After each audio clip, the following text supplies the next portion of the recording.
ગીર સોમનાથ જિલ્લાના વડામથક વેરાવળમાં નવરાત્રીનો માહોલ દિન પ્રતિદિન રંગત લાવી રહ્યો છે।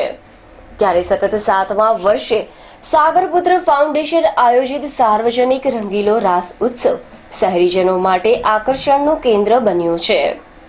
રાજ્યના પાણી પુરવઠા મંત્રી અને સાંસદ સહિતના મહાનુભાવોએ આ ભવ્ય આયોજનમાં હાજરી આપી ખેલૈયાઓનો ઉત્સાહ વધાર્યો હતો। અહીં નવરાત્રીના દરેક દિવસના પ્રારંભે વીર શહીદોને યાદ કરી શ્રદ્ધાંજલિ આપવામાં આવે છે। અહેવાલ ભરતસિંહ જાદવ, સોમનાથ। છેલ્લા 5 વર્ષથી અહીંયા રમવા માટે આવું છું। અહીંયા મેદાનમાં રમવાની એટલી તો મજા આવે છે કે કલ્પના ન કરી શકીએ। અને અહીંયા આવ્યા પછી એવું જ લાગે છે કે ખરેખર આ વસ્તુ હકીકત છે। અને અહીંયા માતાજીના નોરતા, અહીં સુરક્ષા એટલી મળે છે અને ઘણું બધી અહીં નવા સ્ટેપ, અહીં નવી હરીફાઈ જેવી અલગ અલગ કેટેગરીમાં ઇનામો મળે છે।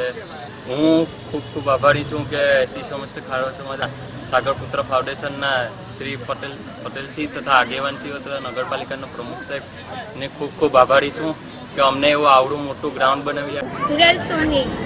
આ સાગરપુત્ર ફાઉન્ડેશનમાં અમે છેલ્લા વર્ષથી આવીએ છીએ। ખૂબ સારું આયોજન થાય છે, અમને રમવાની ખૂબ મજા આવે છે અને ખાસ કરીને અમારા બહેનો માટે અહીંયા સારી વ્યવસ્થા થાય છે અને વિના મૂલ્યે અમને આવી સારી રમવા માટે ખેલૈયાઓને આનંદ મળે છે। સુરક્ષાની દ્રષ્ટિએ અમારા છોકરીઓનો અલગ ગ્રાઉન્ડ હોય છે, પછી ક્યારેક અમારા લોકોને બેસવાની અલગ વ્યવસ્થા આપવામાં આવે છે અને આમ ગ્રાઉન્ડમાં રમતા હોય ત્યારે પણ કોઈ ભાઈઓ વચ્ચે આવીને કોઈ ફોટા ન લઈ જાય કે ઘણું ધ્યાન। અહીંયા ઇનામોની વરજા ખૂબ સારી થાય છે અને અમને રમવાની પણ એટલી મજા આવે છે અને પ્રોત્સાહન પણ બધું આપે છે। પુત્ર ફાઉન્ડેશન એ વેરાવળનું સૌથી બેસ્ટ છે દાંડિયા રમવા માટે અને અહીંયા શહેરથી પણ રમવા માટે આવે છે અને ખૂબ મજા આવે છે।